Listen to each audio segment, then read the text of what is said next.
Alléluia. Merci Seigneur. J'ai-tu tout fait ce que je suis supposée de faire, là? OK. C'est le temps de partager la parole de Dieu. Moi, ce matin, contrairement à ma gloire, je n'ai pas un message pour les hommes. J'ai un message pour les hommes, puis j'ai un message pour les femmes. J'ai un message pour tout le monde, pour nous aider à vivre dans la victoire que Jésus a déjà acquis à la croix. C'est un done deal, c'est oui puis amen, Jésus l'a accompli. Mais j'ai une couple de questions à vous poser. Avez-vous déjà assisté à un combat de boxe? La vraie boxe, là. Qui a déjà assisté à un combat de boxe? Pour vrai? Pour vrai? Toi, j'en doute pas, mais... OK. Vous avez déjà assisté? Avez-vous déjà regardé un combat de boxe à la TV? Ouais. Vous êtes-vous déjà retrouvé dans un combat de boxe? Non. La nuit passée? Wow. Ben moi, je peux vous assurer ce matin que vous vivez des combats de boxe bien plus souvent que vous pouvez l'imaginer. Hein? Regardez, dans le coin gauche, les hommes, dans le coin droit, les femmes. Dans le coin gauche, les chrétiens, dans le coin droit, les musulmans. Dans le coin gauche, les noirs, dans le coin droit, les blancs. Dans le coin gauche, les riches, dans le coin droit, les pauvres. Voyez-vous? Dans le coin gauche, les Anglais, dans le coin... Yes, il est écrit. Oui. Puis il y en a un qui est pire que ça. Dans le coin gauche, tous les mensonges du père des mensonges. Puis dans le coin droit, la vérité que Dieu dit. Amen? Fait qu'on se retrouve pas mal souvent dans l'arène du combat. C'est sûr qu'on ne fait pas face à Mohamed Ali ou George Foreman, qui étaient des vrais champions de boxe. Mais nous, c'est un autre adversaire. Dans le coin gauche, ce n'est pas contre l'homme que nous avons à lutter, mais contre les puissances, les autorités, les souverains de ce monde de ténèbres, contre les esprits du mal dans les lieux célestes. Je peux vous dire, puis vous le savez, notre ennemi, il est plus fort puis plus rusé que nous. Hein? Puis il est certain qu'il va nous battre à coup sûr. Puis dans le ring avec le diable, il n'y a rien d'honnête, il n'y a rien de juste, il n'y a rien de vrai. Tous les coups sont permis. Pour lui, tous les coups sont permis. Je ne connais pas ça, là, la boxe, mais je sais qu'il va vous donner un jab par-ci, un crochet par-là, un uppercut d'un autre bord, des punches par-ci. Tout pour nous faire perdre pied. Tout pour nous faire trébucher. Tout pour nous faire tomber. Tout pour nous disqualifier. Puis tout pour nous mettre knock-out. K.O. Hein? Tout pour faire ça. Pour ça qu'on a besoin d'un entraîneur. Puis on a un entraîneur personnel qui connaît bien les ruses du diable, qui sait quand les coups vont venir, puis il nous avertit pour nous assurer la victoire. Mais c'est sûr que nous, il faut qu'on apprenne à écouter notre entraîneur. Hein? Notre entraîneur, je peux-tu vous le présenter? Il s'appelle Monsieur Paraclète. Monsieur Paraclète. Paraclète, tu ne connais pas, hein? Le Saint-Esprit, son nom... Ah, non, son nom en hébreu, c'est Paraclétos. Paraclète. Mais moi, je fais juste un peu jouer sur les mots. Monsieur Paraclète, le Saint-Esprit. Notre entraîneur, c'est le Saint-Esprit. Puis vous savez où est-ce que ça se passe, le combat? Parce que c'est différent qu'un vrai combat de boxe. Ça se passe dans nos pensées, dans notre tête. Là, vous allez dire, « c'est ça qui se passe. Un combat de boxe dans ma tête.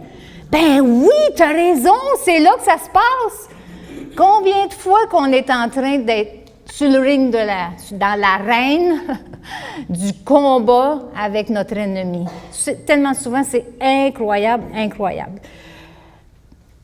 Êtes-vous d'accord avec moi que ça arrive plus souvent qu'on peut imaginer? Ça, je vous ai dit, avez-vous déjà assisté à un combat de boxe? Vous m'avez dit non. Pouvez-vous me dire non encore? Oui, oui, oui. Oui, c'est sûr. Puis, qu'est-ce qui est triquant? C'est pas un bon mot, mais en tout cas. C'est parce que ça se passe dans nos pensées.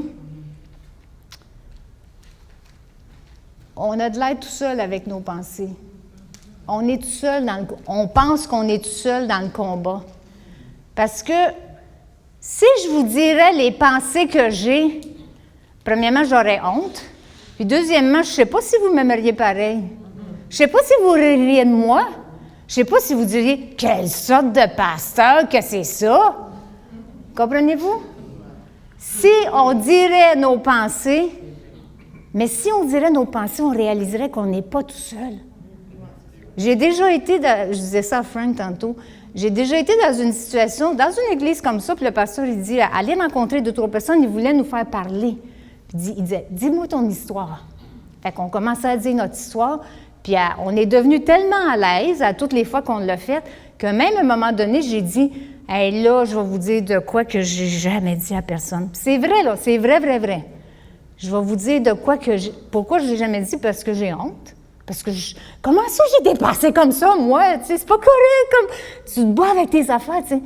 Puis là, quand j'ai dit ma pensée, l'autre madame qui était là dit, ben moi aussi, j'ai déjà pensé ça. Ben là! Fait que là, ça veut dire que je suis pas toute seule à penser que c'est pas nécessairement mes pensées, là, mais je suis pas toute seule avec mon combat dans mes pensées. Il y en a d'autres. Puis si je peux le dire, je ne vais pas être toute seule, puis on va lutter ensemble. En tout cas, mais n'oubliez pas que j'ai un beau coach qui va m'aider, OK? Puis c'est ça, c'est parce que qu'est-ce qui arrive qu'on n'est pas capable de parler?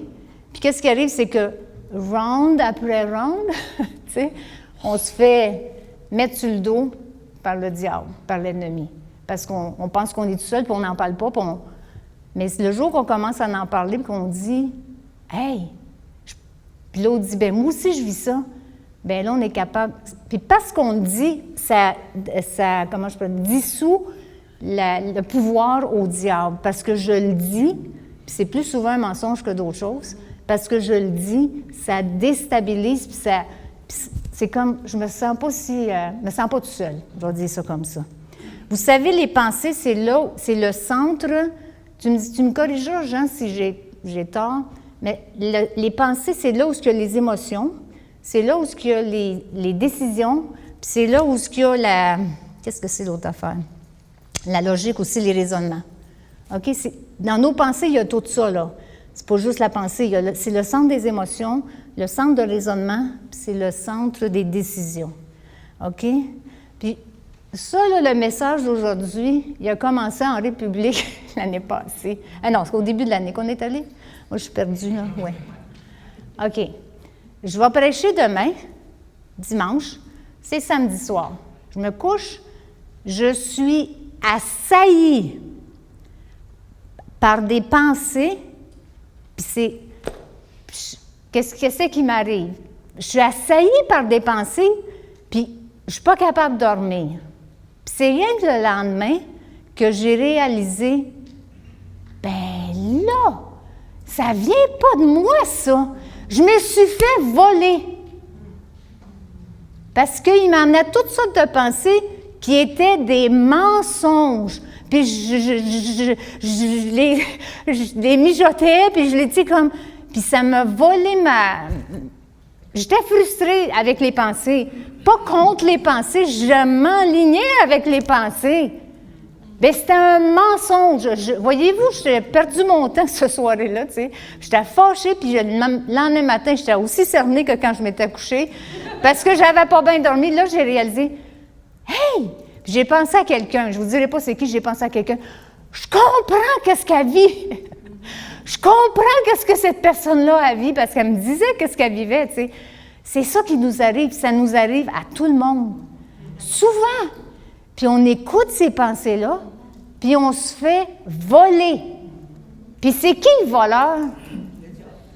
Le diable. On a un ennemi. Le jour qu'on a dit « Jésus, je suis une pécheresse, je suis un pécheur », on est tous des pécheurs, on est tous sur le même pied d'égalité, OK?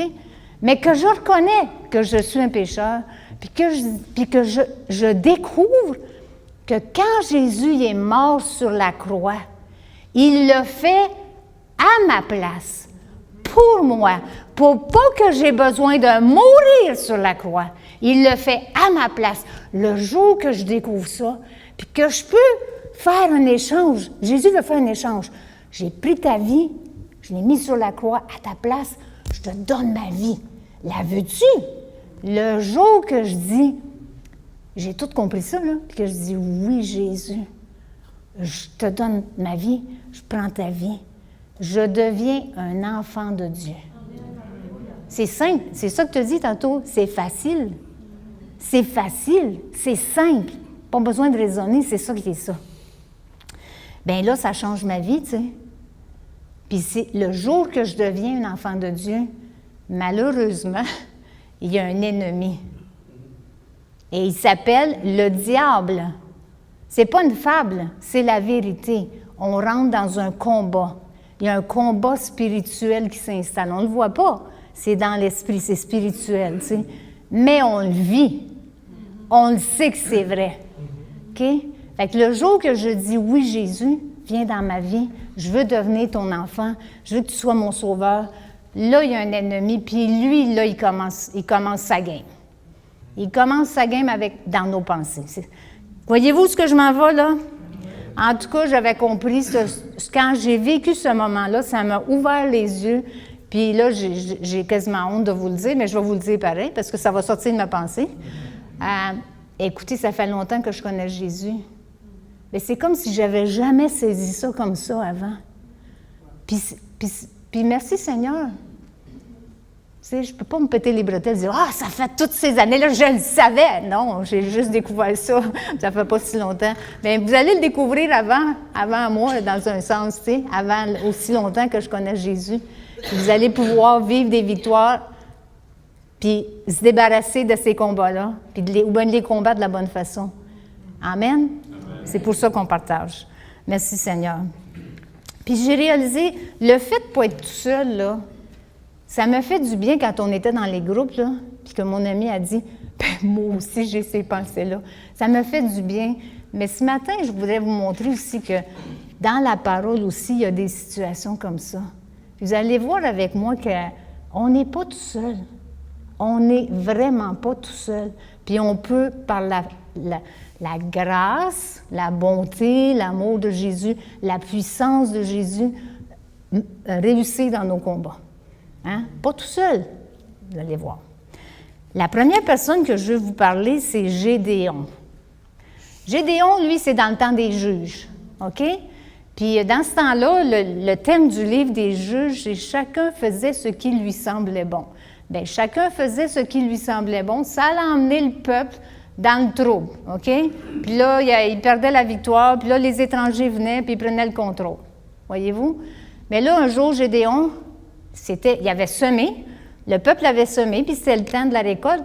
Mais à toutes les années, ça fait 7 ans que ça arrive, les Madianites, les autres, là, ils viennent pour détruire la récolte. Fait que là, bien, ils n'ont pas de récolte.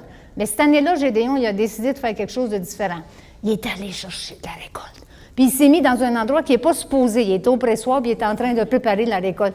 Puis tout d'un coup, dans le coin droit, tout d'un coup, il y a l'ange de l'Éternel qui lui apparaît.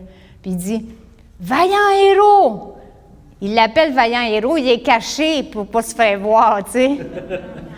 Vaillant héros, tu sais. Puis là, Gédéon, il argumente avec l'ange de l'Éternel. Dans le coin droit, l'ange de l'Éternel. Dans le coin gauche, Gédéon avec ses arguments. Comment ça que ça nous arrive, toutes ces affaires-là? Puis en plus de ça, il dit, l'ange, il dit, va avec la force que tu as. Gédéon, il dit, regardez bien ça, avec ses arguments humains. Pas humains, humains. Je suis pas capable. C'est quelqu'un qui a déjà dit ça ici? Je suis pas capable. OK? Parce qu'il y avait peur. Nous autres aussi, amen, check, whatever, qu'est-ce que vous voulez faire? Il dit, Gédéon, il dit, ah, mon Seigneur, avec quoi délivrerai-je Israël? Mon clan, c'est le plus faible de Manassé, et moi, je suis le plus petit de la maison de mon père. Je suis pas capable.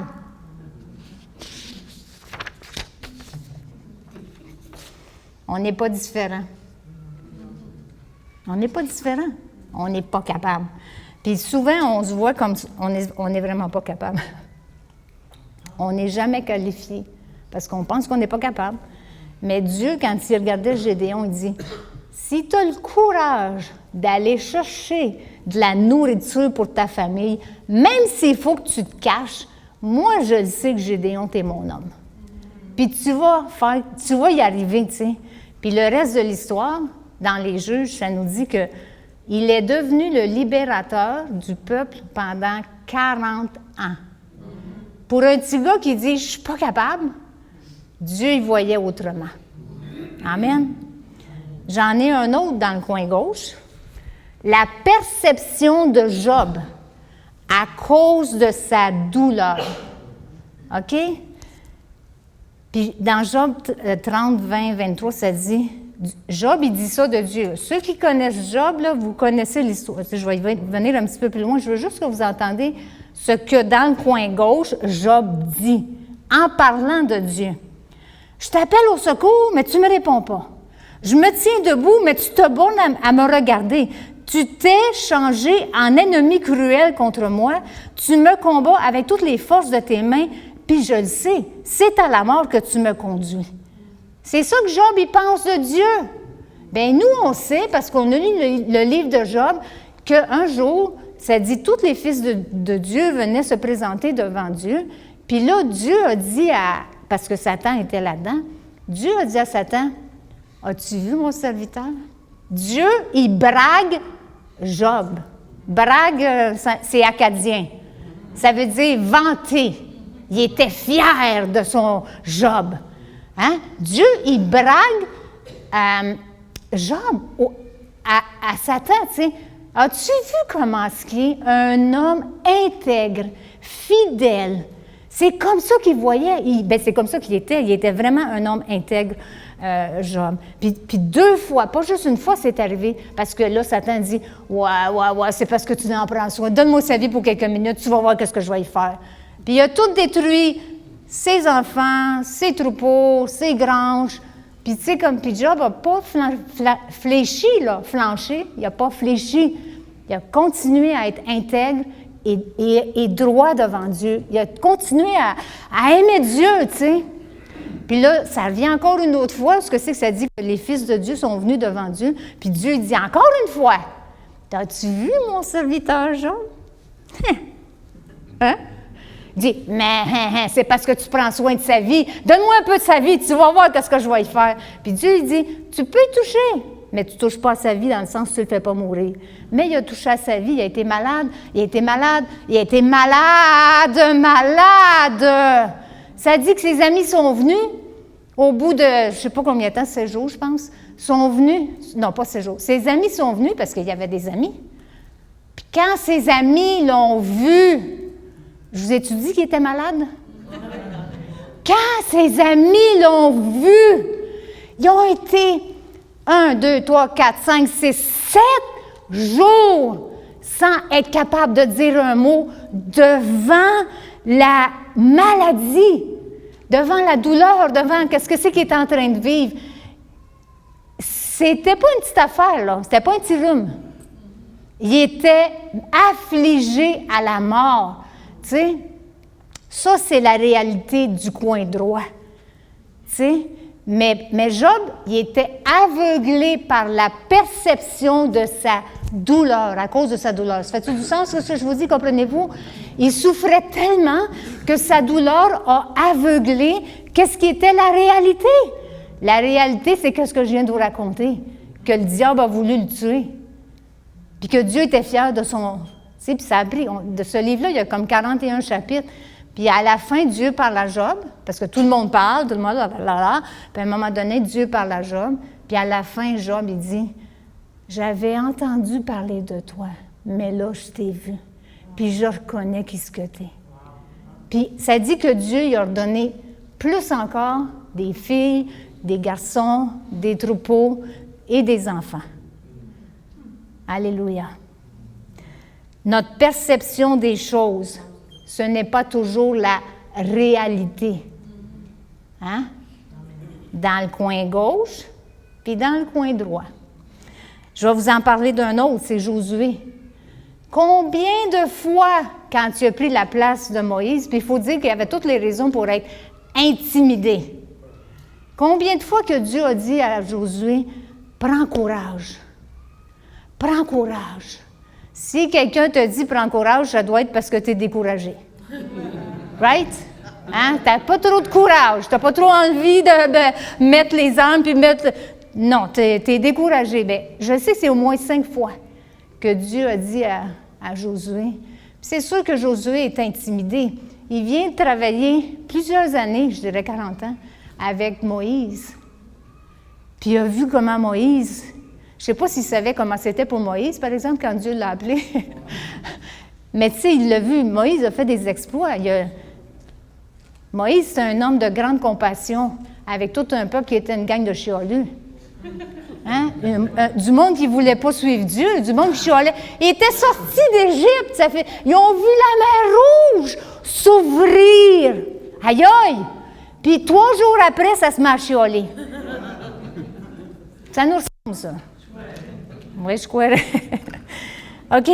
Bien, en tout cas, je peux vous dire que même si Josué avait des peurs, Dieu l'a encouragé, bien, il a fini à la fin.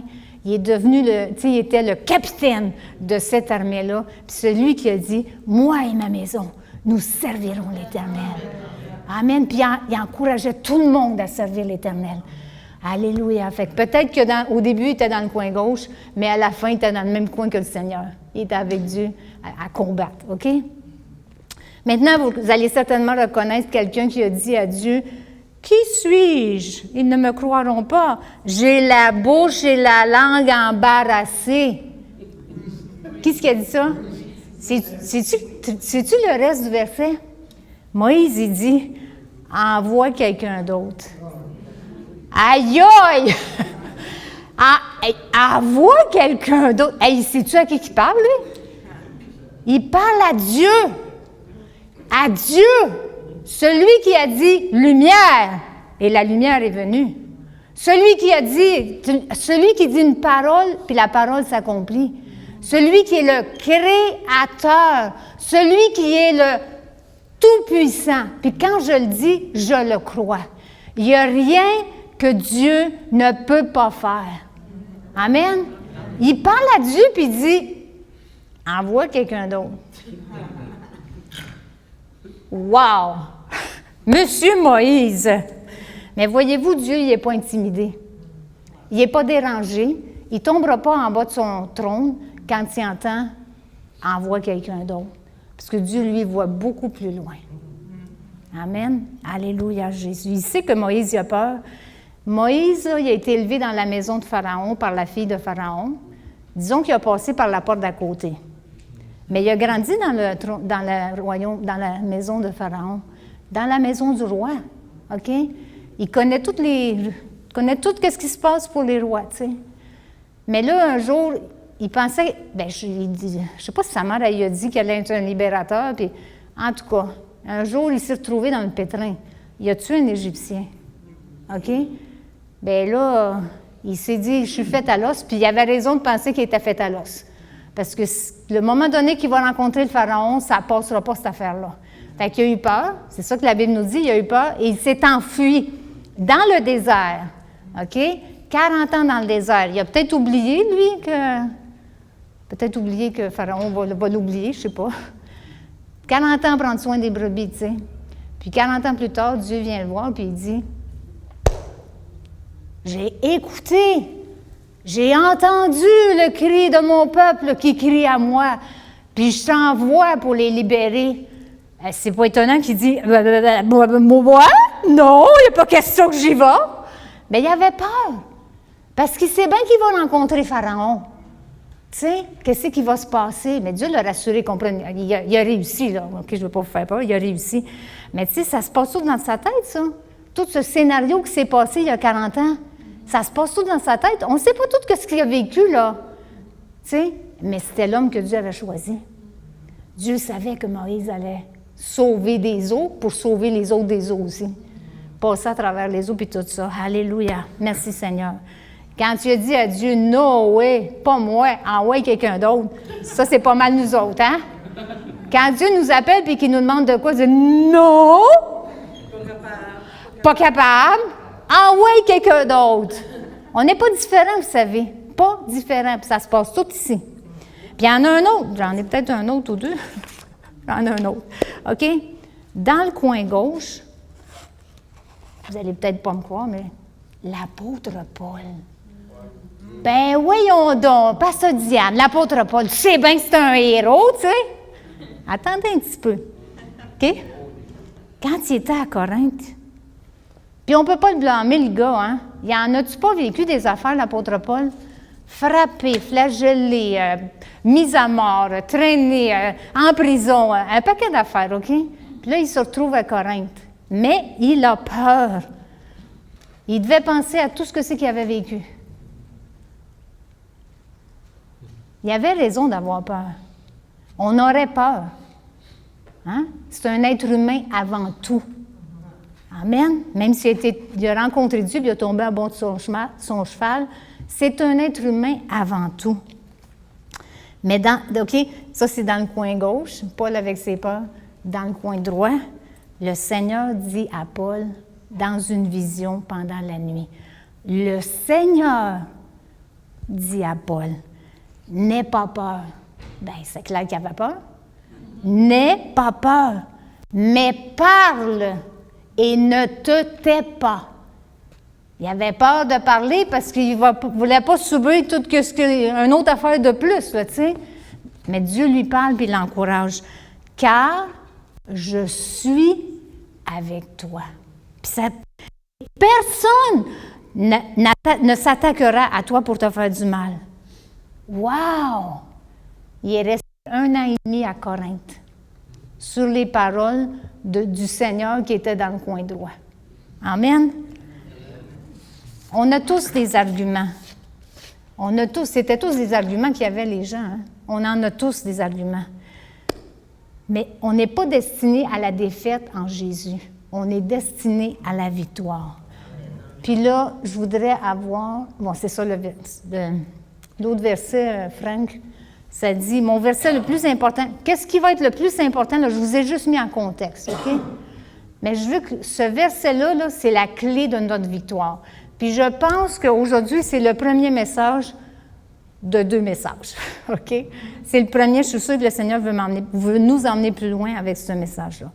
Mais le verset là, qui va être important de se rappeler, c'est 2 Corinthiens 10, 3 à 5.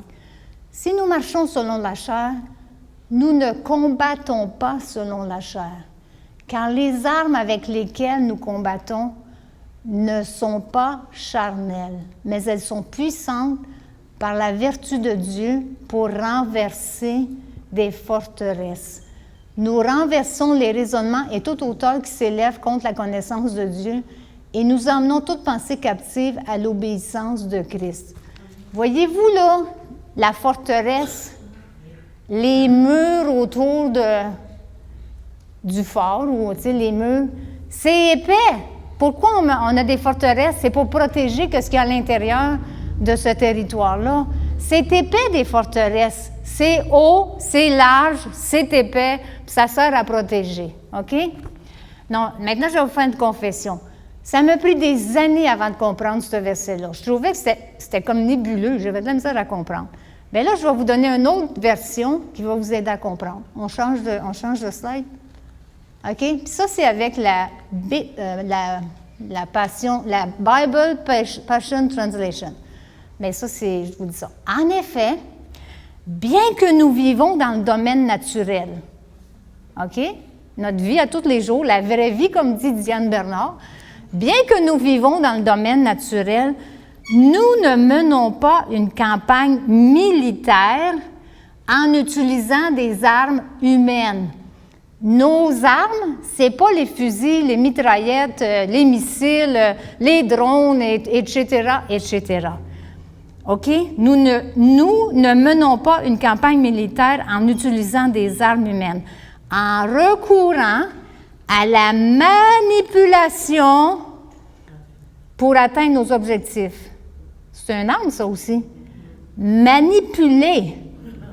En connaissez-vous des gens qui manipulent? Hein? On n'utilise pas ça. C'est ça que ça dit. On n'utilise pas, on ne recourt pas à ces armes-là pour atteindre nos objectifs. Au contraire, nos âmes spirituelles sont énergisées par la puissance divine pour démanteler efficacement les défenses derrière lesquelles les gens se cachent. Les peurs, les arguments, tantôt que je vous ai tout dit, de Gédéon, de Paul, de Moïse, puis tout ça, c'est des arguments. Bien, c'est pour les démanteler, OK? Nous pouvons démolir toutes les fantaisies trompeuses qui s'opposent à Dieu. Et voilà une clé. Ça s'oppose à Dieu. OK? Si on peut démolir les fantaisies trompeuses qui s'opposent à Dieu et briser toutes les attitudes arrogantes qui s'élèvent avec mépris qui s'élèvent au mépris de la véritable connaissance de Dieu. Ça dit, on capture comme des prisonniers de guerre chaque pensée et nous insistons pour qu'elle s'incline devant l'obéissance de Christ. Qu'elle s'incline. Ce n'est pas les arguments qui ont le dernier mot. C'est qu'est-ce que Dieu dit qui a le premier puis le dernier mot. Amen. Des forteresses, c'est des arguments. C'est des théories. Des arguments, c'est « oui, mais… » Quelqu'un dit quelque chose, c'est « oui, mais… » T'as toujours de quoi. OK? Quand j'étais au cégep, un jour, dans un cours de français, ils nous apprenaient à dire ce qu'on avait à dire, puis à avoir des arguments, puis des contre-arguments. Puis, tu sais, oui, il y a une place, là, mais vous allez voir ce que c'est que ça n'a pas sa place. Fait que les forteresses, les gros murs là, qu'on a vus tantôt, là, c'est des arguments, des théories, des raisonnements, de l'imagination puis de la logique qui sont contraires à ce que Dieu dit. Oui, des fois, on va argumenter. Oui, des fois, on va présenter des théories ou des raisonnements, tout ça, tu sais. Mais quand c'est contraire à qu'est-ce que Dieu dit, c'est des forteresses. C'est-tu clair pour vous, ça? Quand c'est contraire à qu'est-ce que Dieu dit, ce sont des forteresses.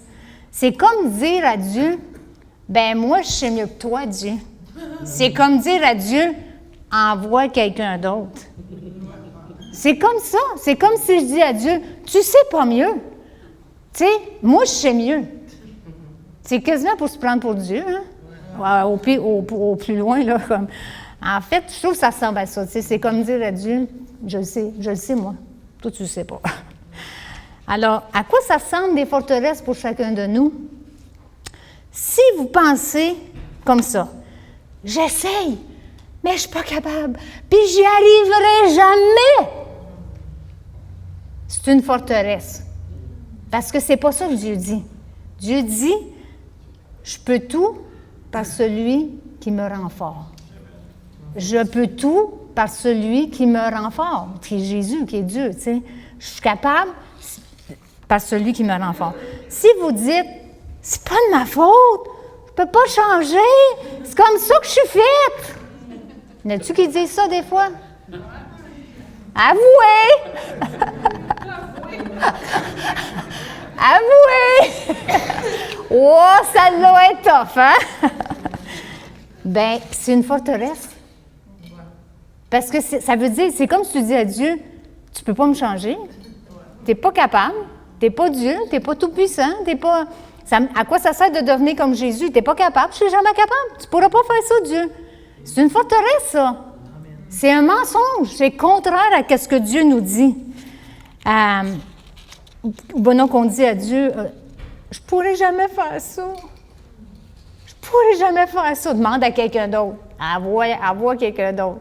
On dit ça des fois. C'est une forteresse parce que Dieu dit, avec lui, on va faire des exploits. Puis Dieu, là, il va nous demander des affaires qui est toujours plus... Bien, pas toujours, là, je ne veux pas vous faire peur, mais ça va arriver que c'est au-delà de nos capacités. Aller en mission puis emmener du monde en mission, c'est une grosse tâche.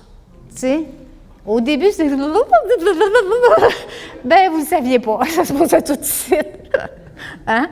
Mais avec un, avec deux, puis aller avec quelqu'un d'autre avant, puis tu sais, comme de voir, bien aujourd'hui, c'est toujours une grosse tâche, mais quand même, it's doable, c'est faisable, OK?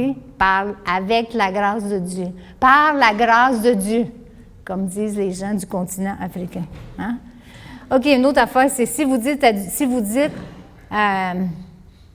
OK, si vous pensez que le diable est plus grand, puis est plus puissant, puis vous ne réussirez jamais à sortir de votre coin, parce que vous êtes une petite sauterelle, parce que vous êtes comme un ver, même si tout ça c'est vrai, là, c'est pas vrai. Parce qu'avec Dieu, il est plus fort, il est plus grand, puis il a vaincu l'ennemi. Amen. Alléluia, Jésus. Fait que, s'il vous plaît, apprenez à ne pas dire à Dieu, envoie quelqu'un d'autre. Dites pas ça à Dieu, OK?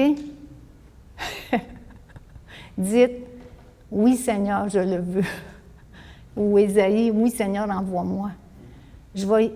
Enseigne-moi, apprends-moi, montre-moi, coach, sois avec moi, éduque-moi. Tu sais, comme, puis le Seigneur, il ne va jamais nous abandonner, jamais nous laisser tout seul. Wow, jamais nous laisser tout seul. Alléluia, OK? Alléluia, Seigneur Jésus. Je vais vous dire une chose, que si Dieu vous invite à participer à son royaume, c'est parce qu'il sait que c'est vous la personne la plus qualifiée pour faire ce qu'il vous demande de faire. C'est-tu réconfortant, ça? Si Dieu vous demande de faire de quoi? Ma belle Janice, toutes les choses que Dieu te demande, c'est parce qu'il sait que tu es la plus qualifiée pour les faire. Madame la recherchiste préférée, ma recherchiste préférée, mon assistante préférée.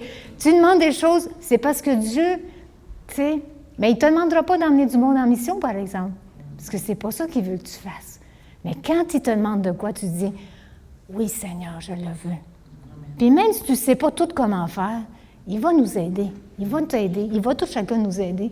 Il va tout à chacun nous aider à faire ce qu'il nous demande de faire. Parce que si c'est à toi qu'il le demande, c'est parce qu'il sait que tu es capable.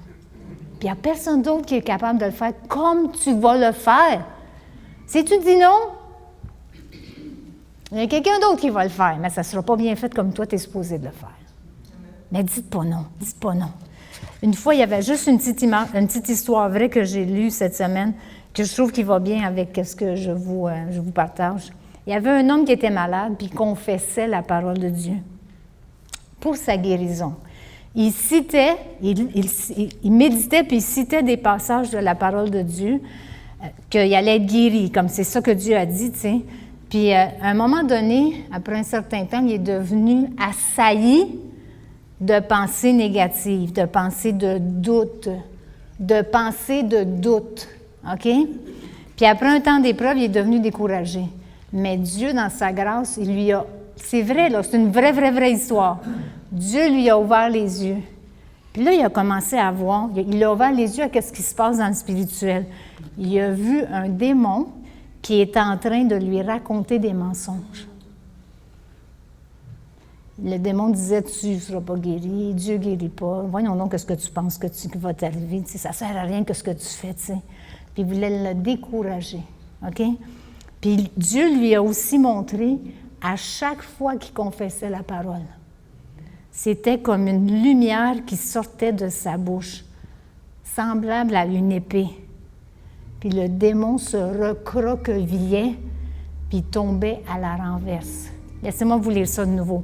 À chaque fois qu'il confessait la parole de Dieu, à chaque fois qu'il déclarait la parole de Dieu, amen, c'était comme une lumière qui sortait de sa bouche, comme une épée. Puis le diable, il tombait à la renverse, il était accroupi dans son coin, puis il tombait à la renverse. La parole de Dieu Une épée puissante. Alléluia, Jésus. Il a compris qu'il y avait la foi. Il a compris qu'il fallait qu'il continue à confesser la parole de Dieu parce que le diable, comment il faisait? Il venait avec le doute. Alléluia. Ça se manifeste dans nos pensées, puis ça nous dit des pensées contraires à ce que Dieu dit. Puis vous rappelez-vous qu'est-ce que Dieu a fait, qu'est-ce que l'ennemi a fait dans le jardin d'Éden avec Adam et Ève? Vous rappelez-vous comment le diable est venu à Jésus quand il était dans le désert? Puis il a dit, hein? As-tu vraiment dit ça? Hein? Si tu es vraiment le Fils de Dieu. Comme s'il ne savait pas. Mais Jésus n'a pas resté là-dessus. C'est quoi la réponse? C'est quoi la réponse quand le diable vient avec ses mensonges? C'est quoi la réponse? Il est écrit. Il est écrit. Alléluia, Jésus. Bien, pour connaître ce qui est écrit, il faut la découvrir, il faut la lire, il faut la méditer, il faut que ça reste là. Puis après ça, quand l'ennemi vient avec ses mensonges, on va être capable de reconnaître. Il faut connaître pour reconnaître quand le diable vient avec ses mensonges. Y a-t-il quelqu'un ici qui n'a pas de petite Bible? C'est pas toute la Bible, c'est le Nouveau Testament. Je vous offre des Nouveaux Testaments, j'en ai quelques-uns en anglais. Si vous n'avez pas, c'est le temps d'en prendre puis de la lire. Je sais que c'est sous nos bidules, là, mais c'est tellement précieux d'avoir ça dans nos mains. Jean, il y en a une vieille comme ça, OK?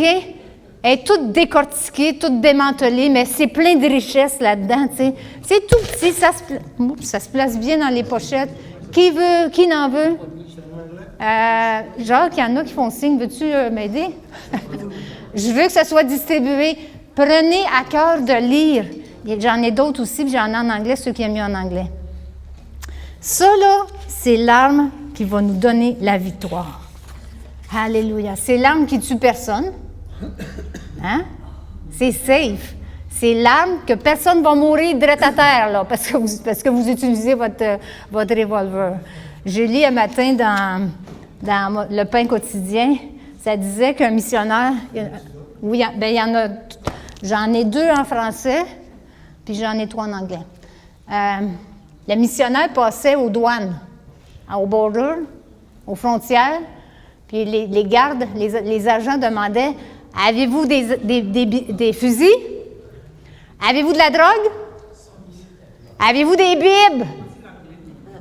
Êtes-vous avec moi? La Bible, pour eux autres, c'est aussi puissant que de la drogue ou des fusils. Yeah! Parce que ça transforme les vies. Ça transforme les vies. Alléluia, Seigneur. C'est tellement une clé. La parole, c'est la vérité. La parole, elle dure éternellement. C'est une épée. Ça l'attaque, ça l'attaque, puis ça se défend, ça nous défend. Hein? Hébreu dit la parole, je ne sais pas si je lis ce verset-là, la parole de Dieu est vivante et efficace. Vivante et efficace. Elle n'est pas morte, elle est vivante. Il y a de la vie dans la parole. Alléluia, Seigneur Jésus. Puis elle est plus acérée, plus aiguisée. Elle est plus, y a-t-il un autre mot en français? Elle est plus coupante, tranchante qu'une épée à 2 tranchants. Elle pénètre jusqu'à diviser l'âme et l'esprit. On ne voit pas ça, nous, là. On ne peut pas faire la différence en... OK, oui, mais... Puis même la jointure puis la moelle. Monsieur les docteurs, Monsieur le docteur Jean Méhu, je sais que tu n'es pas un chirurgien, mais disséquer la moelle avec les jointures, il ne faut pas que tu fasses ça, là. Hein? Mais la parole de Dieu, elle fait ça. Elle parle à nos cœurs, puis elle va nous changer. Dans l'arène de nos pensées, l'arme de l'ennemi, c'est les mensonges. Voyez-vous, l'épée de l'ennemi, c'est les mensonges. Mais notre épée à nous, c'est la parole de Dieu. Il est écrit. On a besoin de la connaître pour la reconnaître, pour reconnaître quand les mensonges viennent. Si vous ne connaissez pas la parole, vous ne saurez pas si c'est l'ennemi qui vient à vous. Mais si on connaît la parole, aïe, aïe, watch out! L'ennemi est en mauvaise... Puis le Saint-Esprit, son rôle, lui, c'est de nous rappeler qu'est-ce que Dieu a dit. Fait que vous avez un coach avec vous personnel qui sait tout, lui. Il connaît les coups, il sait quoi dire, il sait quand le dire. Il sait parfaitement si on peut s'aligner avec le Saint-Esprit. Il ne nous a pas laissé sans défense, le Seigneur. Il nous a envoyé le meilleur coach qu'on ne pourrait jamais avoir. Alléluia. Il nous secourt, il nous délivre, il nous rend forts. Il y a un verset qui dit dans les psaumes, je ne sais pas où c'est, ça dit « Il me fait monter sur les rochers, puis il exerce mes mains au combat. » C'est ça. Il me met en position, là, puis il me met, tu sais, comme je suis prête à attaquer avec la parole. Avec la parole de Dieu, c'est tellement puissant. Alléluia. Dites-moi, pourquoi je déclarerais que l'ennemi est plus fort, plus puissant, plus grand que Dieu, quand je sais que Dieu il est au-dessus de tout? Tu sais, le chant, là, « Holy forever », là, « Saint à tout jamais », « Ton nom, c'est le plus grand ». Ton nom, c'est le plus puissant. Ton nom est au-dessus de tout. Amen. Puissance, autorité, royaume et dignité. Ton nom est au-dessus de tout. Le nom de Jésus. Le nom de Jésus. Alléluia. Merci Seigneur. Pourquoi je mettrais le diable au-dessus de Dieu quand je sais que Dieu a dépouillé l'ennemi? Détrôner l'ennemi. L'ennemi, il est détrôné. Oh, il essaye bien fort, mais il est détrôné. Jésus est vainqueur, victorieux. Le nom de Jésus est tout puissant. Alléluia, Jésus. Oui, au nom de Jésus, tous fléchiront. Oui, l'ennemi va plier le genou. Parce qu'il est détrôné. Quand le diable vient avec ses mensonges, dis, ta fin, c'est dans l'éternité, dans l'enfer pour l'éternité. T'es fini, t'es fait à l'os. C'est toi qui es KO. C'est toi qui es knock-out. C'est pas moi, c'est toi. Avec Jésus, je suis victorieux dans l'équipe des champions. Alléluia. On n'est pas seul. Le combat, il est bien réel, mais on a les armes de la victoire. Puis je vais vous donner la dernière slide de Frank. Je vais vous donner comme 2 clés dans un sens. La parole, je vous l'ai dit, j'ai mis beaucoup d'emphase. La parole, méditer la parole. Puis je vais vous encourager aussi.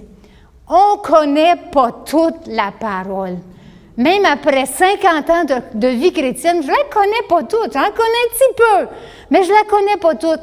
Donnez-vous le temps de la connaître. Soyez gracieux envers vous. C'est vrai qu'on ne connaît pas tout. Mais par exemple, un autre outil, c'est 2. Monsieur Paraclète. OK? Le Saint-Esprit, lui, il la connaît, la parole. Il pense comme Dieu, il est Dieu. Et avec Dieu, il pense comme Dieu. Il connaît tout. Puis lui, ça dit dans Philippiens 4:8, il va garder ma pensée. L'Esprit de Dieu qui connaît la pensée de Dieu va garder mes pensées sur tout ce qui est vrai, tout ce qui est honorable, tout ce qui est juste, tout ce qui est pur, tout ce qui est digne d'être aimé, tout ce qui mérite l'approbation, tout ce qui est synonyme de qualité morale et qui est digne de louange. Pas de mensonge. Tout ce qui est correct, tout ce qui est Dieu, tout ce qui est parfait. Il va garder mon cœur là, sur ça. Puis, un autre, avec le Saint-Esprit, le Seigneur nous a donné la famille de Dieu. OK? Je vais vous donner un conseil. Je sais que vous n'allez pas raconter vos histoires à tout le monde. Je ne raconterai pas mes histoires personnelles à tout le monde, mais je vais trouver 1 ou 2 amis. 1 ou 2 amis avec qui j'ai confiance, parce que lui, ces amis-là ils sont plus loin dans leur marche avec le Seigneur. Puis ils ont passé par des batailles, puis ils ont déjà la victoire, puis ils peuvent me dire, « Bien, regarde, c'est ça que la parole de Dieu a dit. » Me comprenez-vous, là? Oui. OK? Puis, parce que la famille, c'est le cadeau de Dieu. Hein? C'est un cadeau que Dieu nous donne. Des gens comme Nicole qui connaît la parole, des gens comme Jean et Bernice qui connaissent la parole. Nicole et Raymond. Jean et Bernice. Des gens qui connaissent, tu sais, comme, que tu peux, ouais, c'est ça. Puis, tu sais, tu dis, ayez pas honte de dire ce que vous vivez, on en vit toutes. Puis peut-être la personne va vous dire, moi aussi. Tu sais? Mais comprenez-vous ce que je veux dire? D'être capable, puis c'est comme ça qu'on va. Le Saint-Esprit dans un coin, la famille de Dieu dans le même coin, l'ennemi va toujours être dans l'autre coin. Mais on va être victorieux, puis on va se tenir debout, puis on ne va pas tout le temps être à terre, knock-out, parce que l'ennemi va avoir dit le dernier mot sur nous. Ça fait-tu du sens? Amen? La prochaine fois, je vais aller plus loin avec ce message-là. Je veux vous encourager. Vous n'êtes pas tout seul. Amen? On vit tous des combats. C'est tout là. Mais parce qu'on n'en parle pas, on pense qu'on est tout seul. Je vais vous donner un autre conseil, c'est pas écrit là, mais appropriez-vous pas votre bataille. Ah, ma dépression. Ah, mon diabète. Ah, mon cancer. Appropriez-vous pas ça. C'est pas à vous. C'est pas à vous. OK? Oui, il y a ça, mais c'est pas à vous. Dites pas que, comprenez-vous? Dites pas c'est à moi ça. Non, ça vous appartient pas, ça appartient pas au royaume de Dieu. Il n'y a pas ça dans le ciel. Que ta volonté soit faite sur la terre comme au ciel. Sur la terre comme au ciel. Pas de maladie au ciel. Amen? Pas de dépression au ciel, pas de ces affaires-là. On en vit, je le sais, je comprends ça, j'en ai déjà vécu. OK? J'étais sur le dos l'été passé à l'hôpital, opéré, tu sais, comme aïe aïe! Dans les deux sens. Aïe aïe ici, puis aïe aïe là. OK? On en vit toutes, mais on se relève. Puis quelqu'un nous aide, puis si je peux vous encourager. Dieu est fidèle. Il est grand, puis il nous aime, puis il veut notre bien, puis il veut notre victoire, puis il nous a donné tout ce qui contribue à la piété, puis à, c'est quoi le reste du verset? À notre santé spirituelle. Amen.